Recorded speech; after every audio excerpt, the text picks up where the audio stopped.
기대감이 높아지고 있다. 공동 개발사는 가격 저렴하게 측정하겠다. 영국은 내달 초부터 백신을 접종키로 했다. 자, 김우주 고대 구로병원 감염내과 교수는 이 소식에 대해서 이렇게 반영을 합니다. 먹구름이 잔뜩 낀 하늘에 비친 한 줄기 빛이다. 그리고 한국일보는 게임 체인저 백신 빛이 보인다. 자, 오랜 터널에서 벗어날 수 있는 희망을 가지는 그런 빛이 보인다.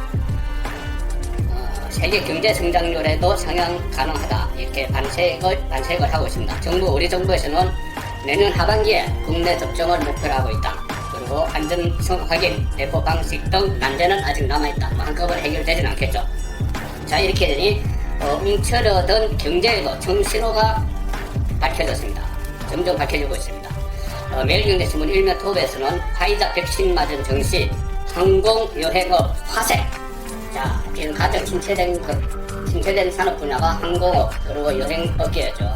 그런데 화색이 돌기 시작했다. 코로나 감사 이익 누렸던 은택트주, IT, 제약업을 휘청하고 백신 효과에 들썩인 세계. 자, 그래서 우리나라 같은 경우에 국내 증시가 대한항공, 하나투어 여기는 11.24%, 9.17% 상승을 했습니다. 반면에 네이버 이런 업체들은 하락을 했고, 그렇지만 전문가들은 아직 적당하게 이르다. 그렇게 이야기를 하지만은 지금까지의 상황에 비하면 상당히 정말 한 줄기 빛이 비치는 그런 상황으로 좀 호전돼 가고 있는 그런 모습 같습니다. 자, 그런데 국내 소식으로 옮겨가면은 다시 또 우울한 소식들, 좀 짜증나는 소식들, 그런 소식들이 많이 있죠. 윤석열 추미애 끝없는 갈등, 그럼에도 인사권자인 문재인 대통령은 묵묵부답, 아무 말도 않고 입을 꾹 다물고 있습니다. 도대체 무엇을 노리는지 모르겠습니다. 지금 윤석열과 추미애 대치 전선은 특활비 논쟁으로 옮겨갔죠. 특활등비. 추미애 법무부 장관이 윤석열이 특활비를 주머니 돈처럼 쓴다 이렇게 발언해서 발화가 됐습니다. 그래서 또 불이 붙었죠. 그런데 이것이 상황이 진전되면서 오히려 추미애는 물론이고 청와대 국정원까지 문재인 정부 전반으로 이 불길이 옮겨 붙어서 막 번지고 있는 그 형국이죠. 자, 이 상황에서 추미애 장관의 여러 가지 자충수들이 드러나고 있습니다. 이거 계속 이렇게 되면 문재인 정권의 추미애 장관이 상당히 큰 부담이 되고 리스크가 될 텐데, 그래서 연말 연초에 실시된 개각에서 교체할 것이다. 그런 이야기까지 지금 나오기 시작했습니다. 자, 오늘 조각 보도 중에 눈길을 끄는 것은 추미애의 자충수 중에 딱 걸린 추미애 특활비 사용 현장.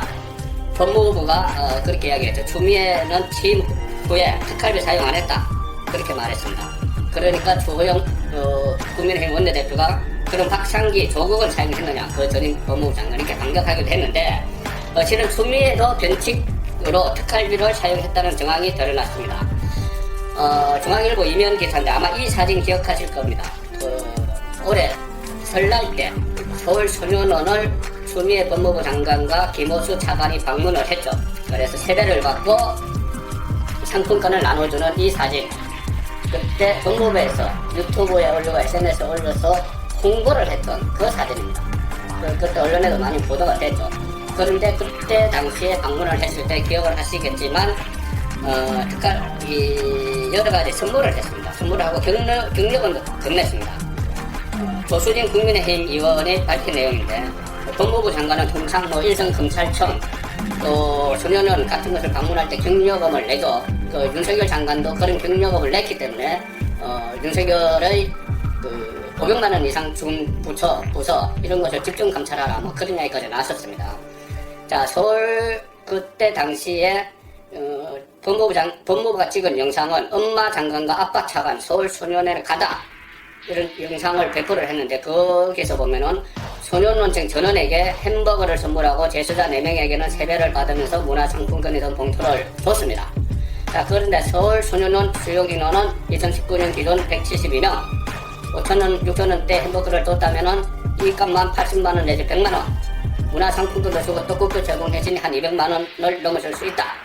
자, 그런데 법무부 특활비 내역에 이 연관이 있어 보이는 내역이 적혀 있습니다. 2020년도 지출 검증 과정에서 지금 대검 가서 검증을 했죠. 그 과정에서 1월 15일 소년원 특활비 291만 9천원, 서울 소년원 특활비 291만 9천원 이렇게 적혀 있는데 열흘 뒤 설날에 그 돈으로 썼을 가능성이 크다. 그런데 외형상 장관 특활비는 제로로 해놓고 서울 소년원에 배당된 특활비를 전용한 것 아니냐. 이것이 야당의 주장입니다. 자, 특활비는 기밀 유지에 요구되는 정보나 사건 수사, 이에 준하는 국정 수행 활동에 직접 소요되는 경비인데 그것과 상관없는 행사에 이 특활비를 사용을 하고 사실상 특활비를 사용하고 사실상 법무부 장관이 집행을 한 것이에요. 그렇게 사용을 하면서 사용 안 했다 이렇게 이야기하는 그런 상황이 지금 오늘 중앙일보 이면에서 보도를 했습니다. 자, 이렇게 모처럼 야당이 모처럼 주도권을 잡았죠. 그러니까 이 상황이 되니까 야당이 지금 전선을 막 확대를 하고 있습니다. 자, 이참에 청와대 특활비 까보자. 181억 원 된다는데 그거 문재인 대통령이 취임하면서 박근혜 전 대통령 특활비 논란을 의식을 해서 앞으로 본인은 청와대 들어가도 사적인 용도로는 절대 공금을 사용하지 않겠다. 뭐 치약 하나, 칫솔 하나라도 우리 돈을 쓰니까 했는데 과연 그러고 있는지 그것도 한번 지금 까보자. 뭐 이런 것이 야당에서 나오는 주장입니다. 세계일보 8면 그리고 동아일보 8면을 보시면 세계일보 8면은 예상국회 쟁점으로 떠오른 특활비 야당 모든 권력기관 검증하자. 자, 이렇게 대대적인 역공을 펼치고 있습니다. 지금 오히려 여당이 정권이 문재인 정권이 수세에 몰리는 그런 국면으로 반전이 됐습니다. 이것도 추미애 리스크가 만든 거죠. 어제 말씀드렸듯이 추미애 리스크 때문에 김경수 경남도지사가 정치를 할 수 없는, 그래서 전반적인 여권의 자기 전략, 자기 대권 구도에 악영향을 미친 그런 결과가 나왔는데 이것도 추미애 장관이 헛발질을 함으로 해서 오히려 역공을 맞는 그런 상황입니다. 국민의힘은 이참에 추미애뿐만 아니라 조국, 박창기, 특활비, 또 나아가 청와대를 비롯한 모든 권력기관의 전체 특활비 사용을 검증하자 이렇게 전선을 막 확대를 하고 있습니다. 유승걸 의원, 기획재정위 간사로 국회는 특활비를 거의 없앴다. 검찰뿐 아니라 청와대, 국정원, 검찰, 관련 기관 특활비 사용 내역을 투명하게 공개하고 모두 검증하자 이렇게 이야기합니다.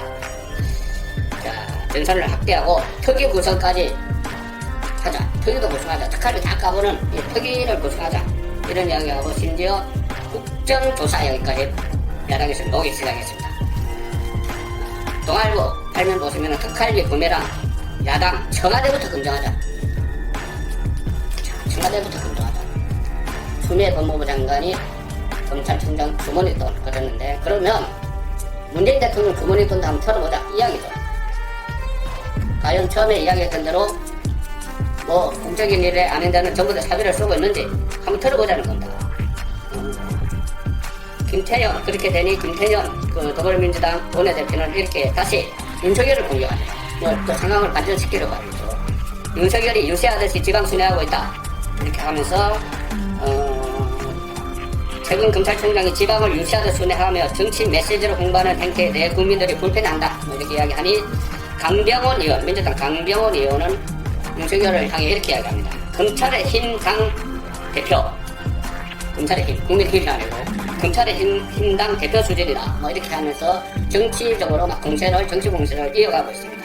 이 상황을 하면 또 윤석열을 공격해서 이 특활비로 반전된 상황을 다시 한번 반전시켜보자 그런 의도가 있겠죠. 자, 그런데 이 돈 문제를 걸어서 윤석열을 잡으려는 이 문재인 정권의 노림수는 지금 속속 실패를 하고 있죠. 장모와 부인 문제에서 손 떼라 이렇게 추미애 장관이 이 윤석열 검찰총장의 수사 지휘권을 박탈해버린 것도 결국 윤석열 본인의 특활비 같은 돈 문제뿐이 아니고 장모와 부인의 돈 문제, 지금 그 전에 소송이 걸린 것들이 다 돈과 관련된 문제죠. 그래서 돈 문제를 걸어서 윤석열을 잡으려고 했는데 이거 다 덜컥수를 넣는 바람에 다 차질을 빚고 있습니다. 자, 수사지휘권을 그때 윤석열에게 박탈을 하고 부인 장모 사건을 이성윤 서울중앙지검장에게 칼자루를 줬죠. 그래서 윤석열 가족의 돈 문제를 파헤쳐라 이렇게 특명을 내렸습니다. 그렇게 되니 이성윤 서울중앙지검장이 이 문제를 서울중앙지검 반부패 수사 2부 특수부, 과거 특수부에 배당을 했습니다. 어마무시하게 수사를 시작한 것이죠. 수사팀도 막 늘렸습니다. 그런데 첫 단추부터 삐끗합니다. 조선일보 12면, 중앙일보 6면이 제목이 거의 같습니다. 보시면은 중앙지검이 낸 윤안에 해서 압수수색 영장 통째 기각입니다. 중앙지검 윤석열 부인 회사 압수수색 영장 통째 기각합니다. 부분적으로 기각당한 것도 아니고 이것저것 뭐 압수수색 하겠다고 하는데 하나도 할 필요 없다. 이렇게 법원이 기각을 다 통절해버린 겁니다. 무리한 수사라는 이야기도. 총장 부인 척은 아예 수사팀이 연락도 없었다. 갑자기 그러니까 갑자기 영장 신청을 했다는 것이죠.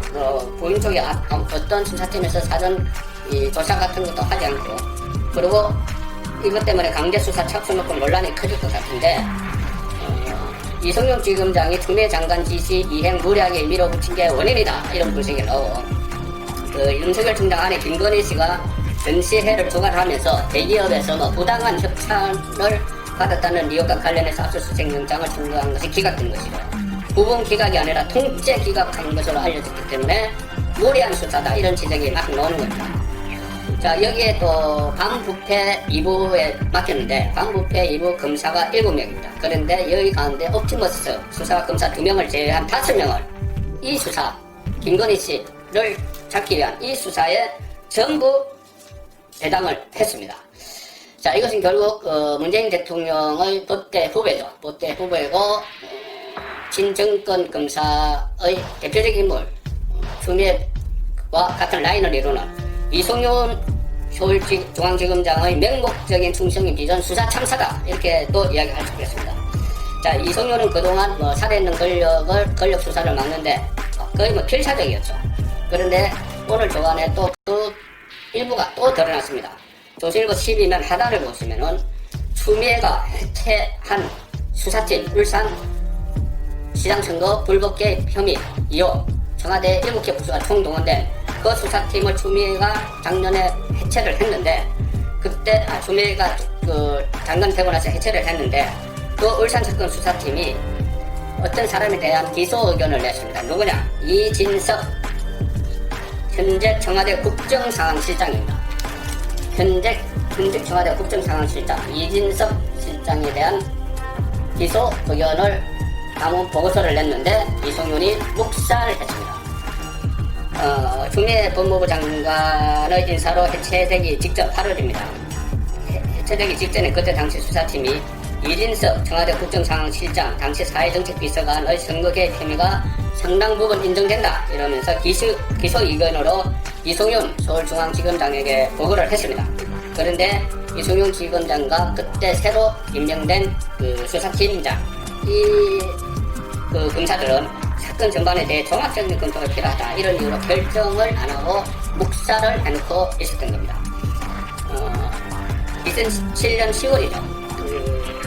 2018년 지방선거를 앞두고 송초로 당시 울산시장 후보가 청와대 근처에서 기억을 하실 겁니다. 장항석 대통령 균형발전 비서관, 실선임 행정관, 그리고 이 실장을 만나서 김기현 당시 울산시장의 핵심 공약이었던 산업재해 모병원의 예비타당성 조사 발표를 늦춰달라.